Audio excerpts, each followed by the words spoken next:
My plans will produce the strongest, fastest, most widespread economic recovery America has ever experienced. What I'm trying to say to you is that the economy is in a better place than it has been historically. Can both sides see beyond the political problem at hand and admit that we have a life preservation problem on our hands?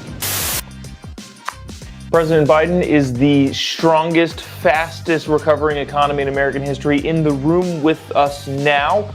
Also, Matthew McConaughey goes to the White House. Some interesting thoughts on that, and I feel like it's not really getting talked about in a fair way. San Francisco, woke San Francisco, ousts their super progressive DA last night in their June 7th primary. Holy cow, all that and more coming up on this episode of Daily Caller Live. My name is Jobob. Daily Caller Live starts right now. 3, 2, 1. Here we go! That might be the only brown guy on earth named Jobob. That is actually her name, Jobob.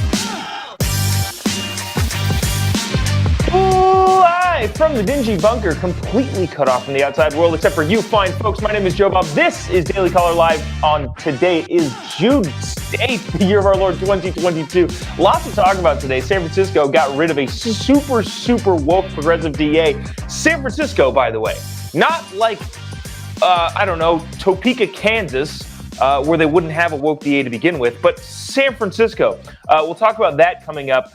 Joe Biden says that the economy is so strong and so good. Everybody's happy with their financial situation, according to the president, which is not the case. He said some pretty ridiculous things, but I want to start off with this. The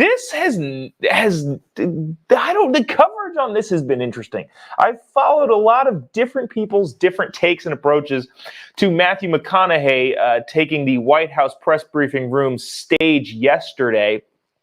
Whether that was a good idea for him to do from a PR standpoint or not, he decided to do it.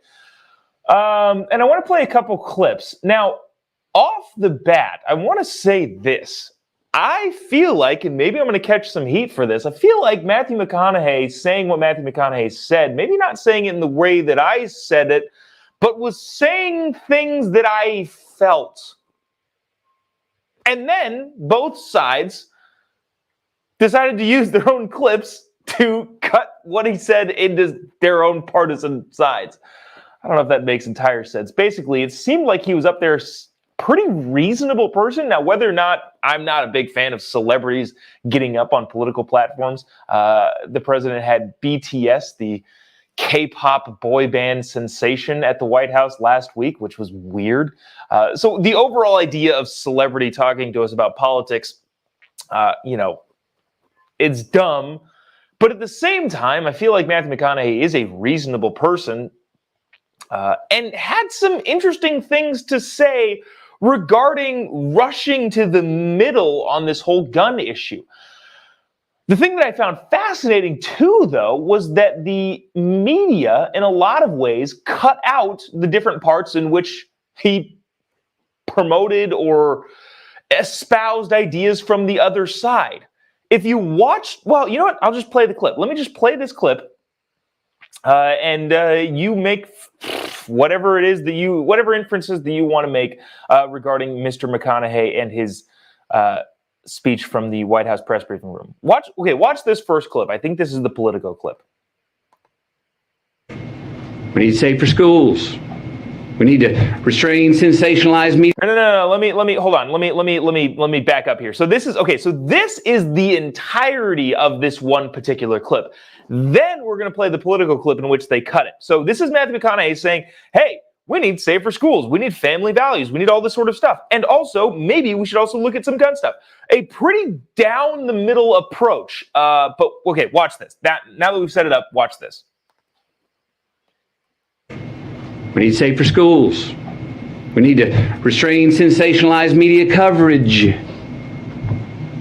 We need to restore our family values. We need to restore our American values. And we need responsible gun ownership. Responsible gun ownership. We need background checks. We need to raise the minimum age to purchase an AR-15 rifle to 21. We need a waiting period for those rifles. We need red flag laws and consequences for those who abuse them. These are reasonable, practical, tactical regulations. Okay, so whether or not you agree with the latter part of it, I think the pretty down the middle approach is what he said at the beginning. We need safer schools. We need to bring back family values in this country. We need to figure out something, whatever's going on with the mental health issue. We need American values. All of those things are things that I've been advocating for, you've been advocating for. And then he goes on to say, you know, we need red flag laws and all that. And you can agree or disagree with that sort of stuff. I would imagine that he had to say those sorts of things, or else the White House press briefing room would not have given him the platform to say that. So, you know, maybe there's some pressure talking more specifically about the red flag laws. But overall, that is a pretty centrist approach. Now watch this from Politico. On their Twitter feed, this is how they cut that up. You're going to see a beginning here, he's going to pound the desk or something like that, but then you're going to see them cut off the part where he says we need safer schools, which probably means armed security at schools. They're going to cut off the part where we need family values. They're going to cut off the part where we need American values. They're going to cut out all of that and go straight to him talking about the red flag laws and all that, and maybe you agree. Watch this. This is from what Politico posted. How about that? We need responsible gun ownership. Responsible gun ownership. We need background checks. Dude! We need to raise the minimum age to purchase an AR-15 rifle. So, like you just saw, if you're just joining us, go watch the clip we just played.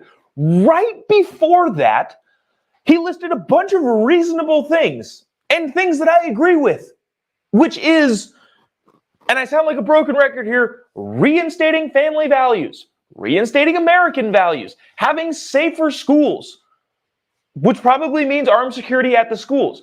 All of the other, addressing the mental health crisis. He says all of those things at the very beginning, and then to appease the other side too, because he's trying to go down the middle, it seems like. He says, yeah, we can talk about, you know, red flag laws and the minimum age to purchase a weapon, and we can argue about those, we can have those debates, but Politico, in their coverage of it on their Twitter, cut off the part where he talked about all the things that the other side that isn't their side agree with. Oh, this makes me frustrated. Watch this continue on, and he talks about the politics of it. This is, again, a pretty centrist approach, but it's not being portrayed that way in the media, really on any side. Watch this. Can both sides see beyond the political problem at hand and admit that we have a life preservation problem on our hands? Because we got a chance right now to reach for and to grasp a higher ground above our political affiliations. A chance to make a choice that does more than protect your party. A chance to make a choice that protects our country now and for the next generation. Okay, so I want to get into some comments here, and I hate to, bring up comments that, well, you know what, I won't even bring up this person's name. I'm just going to read this. McConaughey is another delusional celebrity who ran for governor in Texas, and this is exactly why he didn't win in Texas. Okay, first things first, he didn't run for governor in Texas. He never actually officially announced. People put out that rumor, and he said, nah, I don't want to do that. Second thing, if you watched anything that he's been on, or if you've listened to any of his podcasts, I went down to Matthew McConaughey rabbit hole, I don't know, fairly recently. He's the furthest thing from delusional. And when you want to talk about delusional Hollywood, he is on the extreme sensible side of that argument. And also, this is exactly what's happening, the polarizing sides. People just saw that Politico's side of and it wasn't just Politico, it was MSNBC, it was CNN, it was all of your lefty outlets that just showed we need red flag laws and all that sort of stuff. And then people on the right who didn't really watch the entire thing didn't get the side of him saying, we also need all of the things that we agree with. Effectively, in my view, and having watched the whole thing, take away the emotional component and just look at it from a policy perspective, Matthew McConaughey effectively angered both sides, or at least he should have. So do with that what you will. Again, this is all under the disclaimer that I'm not a huge fan of having celebrities spout their opinions, especially from the White House press briefing room. Let me see. All right, speaking of the president, I want to get to this because I thought these clips were pretty dang interesting. This is President Biden a couple days ago, maybe Monday, I believe, talking about the state of the strong economy. The White House put out a statement that said this. When President Biden took office, our economy was in crisis and COVID-19 was wreaking havoc on our country. Thanks to his American Rescue Plan, unemployment is near historic lows. The vast majority of Americans are vaccinated, and the numbers of results with a positive outlook on the overall financial well-being has reached an all-time high last year. I wonder why they're not using any current polling. This is from the White House, right? They put this out. The number of Americans relying on government unemployment benefits has dropped by more than 90%. Dude, okay, all right. And new businesses are being created at record rates, all of which is causing massive hyperinflation. I don't know if you've been to the grocery store or filled up your gas tank in the last couple of weeks. But this is what the president said regarding this White House statement that was put out. Watch this. Part of the reason I ran for president is because I was tired of trickle-down economics. It doesn't work.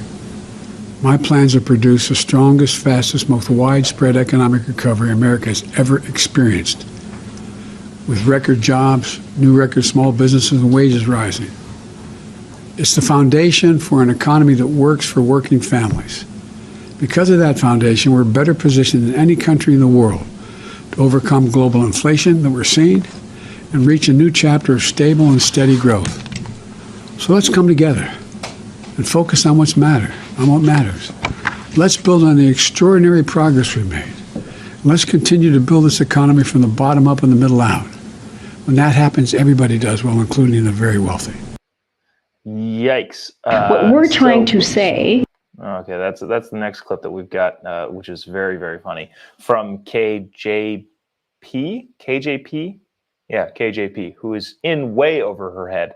But the Biden administration continuing to tout the idea that, well, no, the economy is good.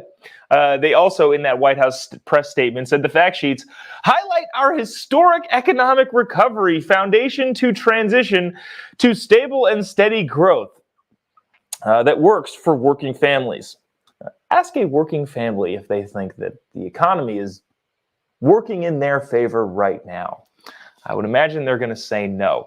Stuart Varney on Fox said, I call this a desperate political spin operation, which it is. Biden is completely ignoring the vicious inflationary spiral that we are now in, which is a real danger to the economy. It could kill the economy. He's ignoring that in the interest of spin. Look at the map of the United States. You can see where the $5 per gallon now applies. Talks about gas prices a little bit. But yeah, it is a political spin. Depending on the metrics, I guess you can say the economy is booming, but that's not a good thing when it forces inflation rates as high as possible. So businesses are spending money. Businesses are trying to take out loans because of the low interest rates, and therefore they're putting more investment into their businesses, which means that there's more money out in circulation, which means inflation is through the roof, which negates all of the business activity.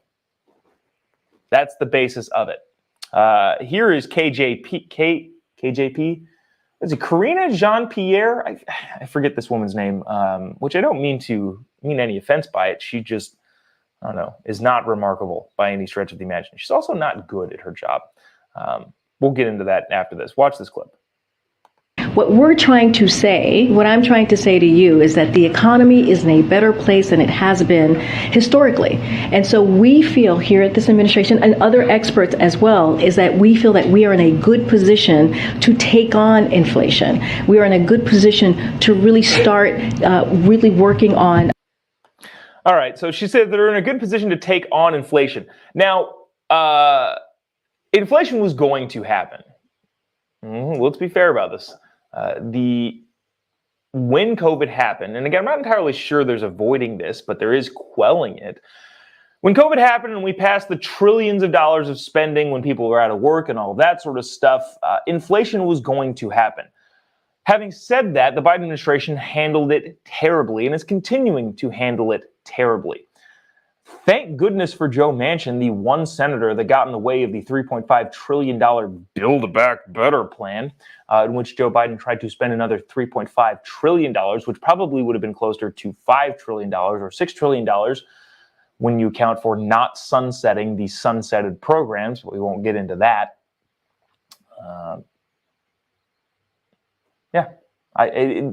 Inflation was going to happen, but they handled it terribly. And now they're trying to say that, well, the economy is booming.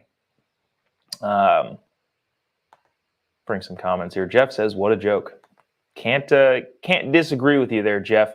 I'm not sure what this comment is. I'm not sure if that was Trump you twit, says Camilla Cunningham. I'm not entirely sure what you're referring to, but if you're talking about the booming economy, or if you're talking, I don't know. I shouldn't have brought that up. The economy was booming under Donald Trump, and now it is not. So, anyways.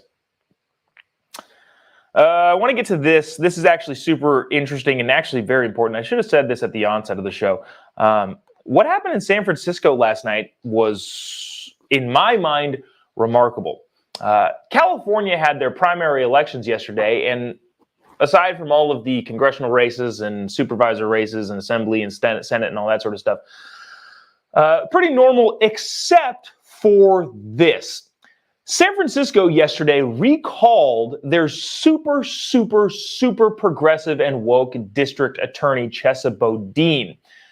Now, San Francisco, if you don't know this about the Golden Gate City, is super progressive and super woke. But the district attorney in San Francisco was too progressive and too woke for even them. Chesa Boudin lost his recall election last night. This is the New York Post reporting. Fed up San Francisco voters ousted their progressive district attorney on Tuesday in a recall election that rejected his soft on crime policies following surges in shameless shoplifting, car break-ins, and rampant open-air drug dealing. Yeah, people don't like that in their neighborhoods. The recall effort against Chesa Boudin, a former public defender and son of convicted Weather Underground terrorists, that's also super interesting. What was his dad's name? David Gilbert, who was now out, murdered a dude and is like out perusing around the neighborhoods.